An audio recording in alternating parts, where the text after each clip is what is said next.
আসসালামু আলাইকুম আমার প্রিয় বন্ধুরা, মুসলমান বন্ধুরা, ভাইরা, মা বোনেরা। আমাদের ভারতবর্ষ জুড়ে পরিস্থিতি খুব খারাপ এবং বিগত 4 মে থেকে নিয়ে আজ 4 জুন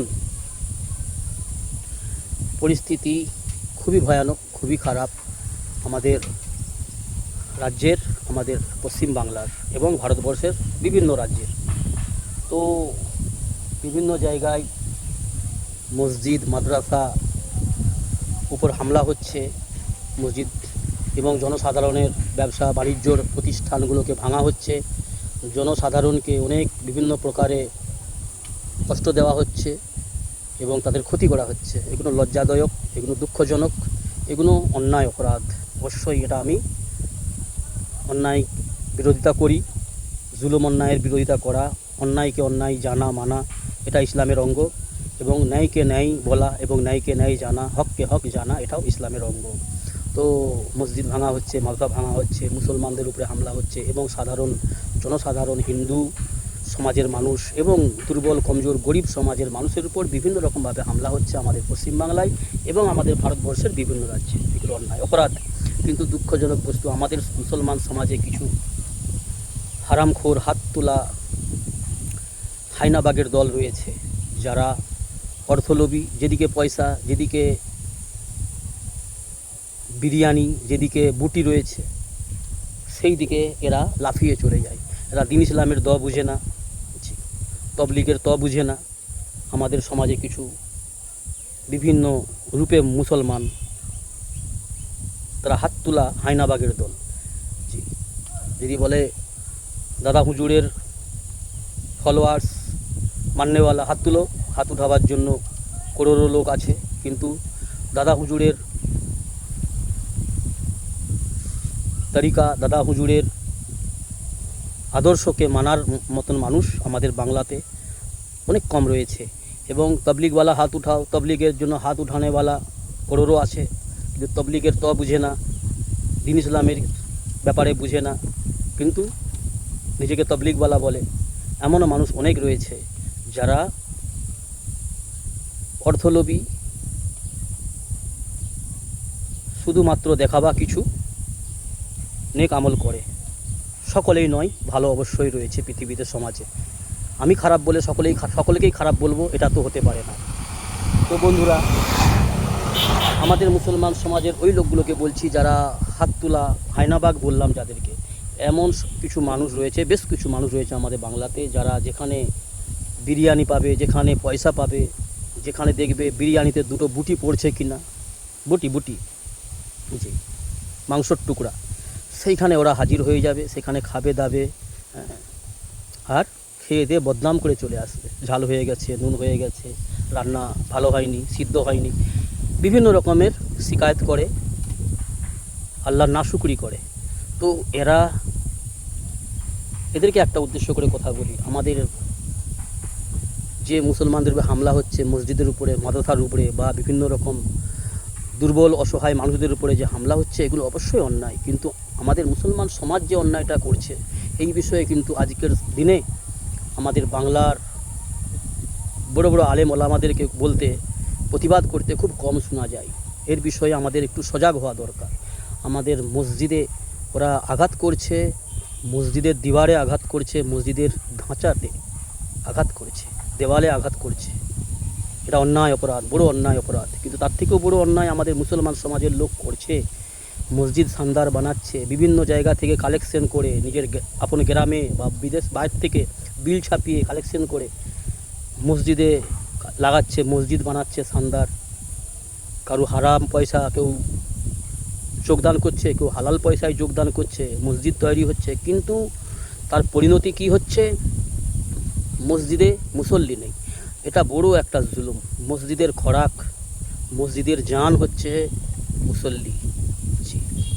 মুসল্লি, নামাজ পড়নেওয়ালা, মসজিদের শান, মসজিদের সৌন্দর্য, মসজিদের খোরাক, মসজিদের জান, সেটা হচ্ছে নিজ নিজ গ্রামের মসজিদকে আবাদ করার জন্য মুসল্লির প্রয়োজন। একটা মসজিদে কাতার হওয়ার মতন 100 জন, 120 জন, 150 জন করে নামাজ পড়তে পারবে। প্রত্যেক মুসলমান মহল্লায় এরকম বড় বড় মসজিদ বানানো রয়েছে, পাথর দেওয়া, বড় বড় গম্বুজ, বড় বড় কালার। কিন্তু সেই মসজিদগুলোতে মুসল্লি 6 জন, 8 জন, 9 জন, 10 জন, জুমার দিনে জায়গা কুলাচ্ছে না, এমন পরিস্থিতি।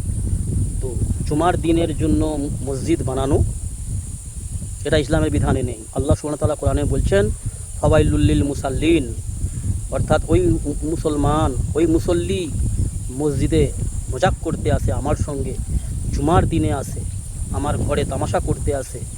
জি, জুমার দিনে সবার লাস্টে আসে, সবার শেষে আসে, আর সবার প্রথমে, সবার ফার্স্টে মসজিদ থেকে ছুটে চলে যায়।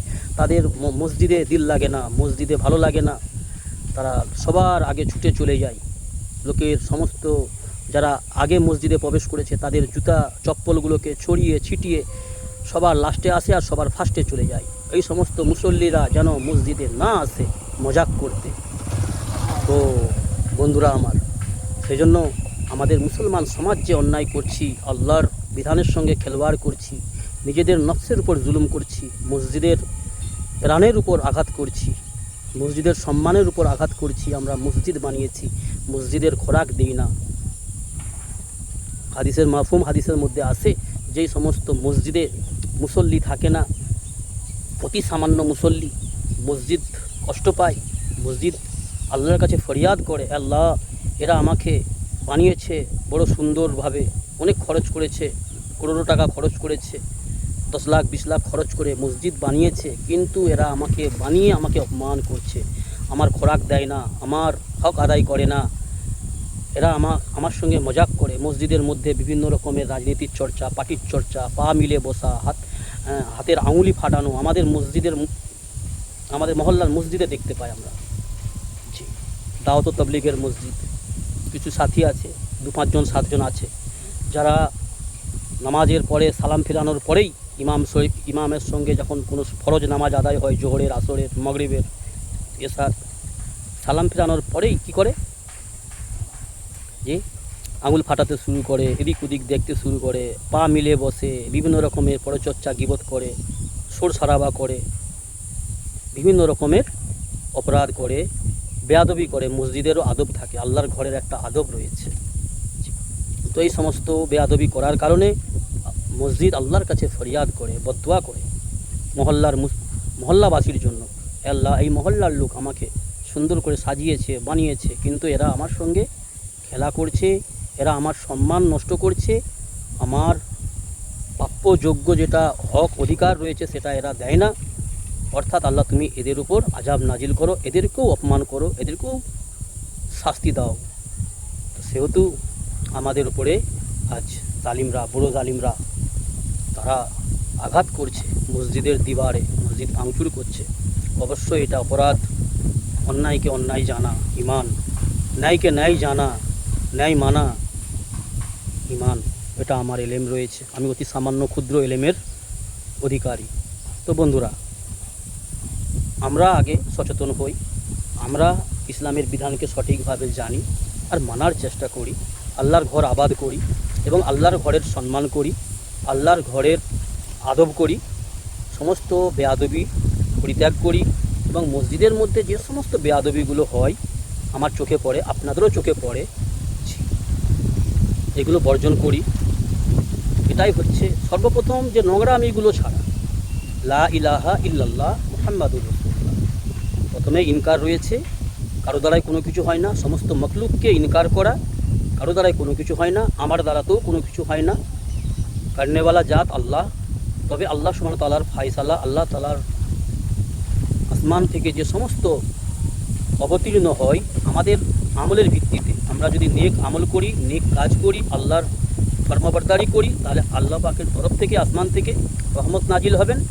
আর যদি আমরা বাগাবাত করি, আল্লাহর নাফরমানি করি, জুলুম অন্যায় করি, ব্যভিচার করি, তাহলে কিন্তু আল্লাহ সুবহানাহু ওয়া তাআলার তরফ থেকে, আল্লাহর আসমান থেকে আযাব, লানত নাজিল হবে। এটাই ইসলামের বিধান বলেন। তো বন্ধুরা, আমরা মসজিদের আদব করি। আমাদের মধ্যে যদি কোনো রকম নোংরা কোনো কুকর্ম থেকে থাকে, সকলের মধ্যে কম বেশি অন্যায় অপরাধ রয়েছে, কুকর্ম রয়েছে, এইগুলোকে আমরা পরিত্যাগ করি। এটাই আমার বলার উদ্দেশ্য বন্ধুরা। কারো অ্যাপ খোলা উদ্দেশ্য নয়। আল্লাহর সঙ্গে তাল্লুক সঠিক করো। হারাম পন্থায় ভক্ষণ করা, হারাম মাল ভক্ষণ করা, হারাম পন্থায় উপার্জন করা পরিত্যাগ করো। হালাল পন্থায় উপার্জন করো, হালাল ভক্ষণ করা আদত ডালো, অভ্যাস করো। তাতে করে নিজের নেক আমল, নিজের ফায়দা আসবে এবং আল্লাহ খুশি হবেন এবং সমাজে সুন্দর একটা পরিস্থিতি আসবে, সমাজ সুন্দর হবে। আসসালামু আলাইকুম বন্ধুরা, ভালো থাকবেন।